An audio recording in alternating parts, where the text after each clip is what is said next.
Talked about having this crisis of faith where you basically found out your pastor was like an atheist. Yeah, no, that's basically it. So my husband and I began attending this church, marketed itself as this non-denominational evangelical church. We just loved this place. We felt like, man, we have found our church home.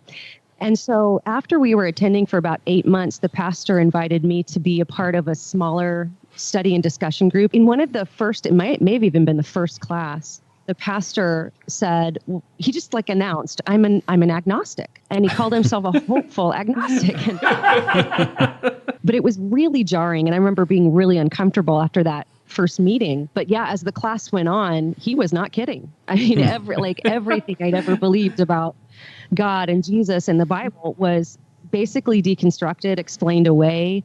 I mean, I didn't know how to refute some of the things that he was saying. It's like I knew in my heart that it was wrong, but I didn't know how to answer it. And so I lasted about 4 months. We ended up leaving the church. And it was really after that I went through my own crisis of faith, because I think all of those doubts that he had planted, that's when they took root and grew in my own heart. So I didn't know there were so many apologists and just intellectual giants who'd been dealing with all of these questions for thousands of years.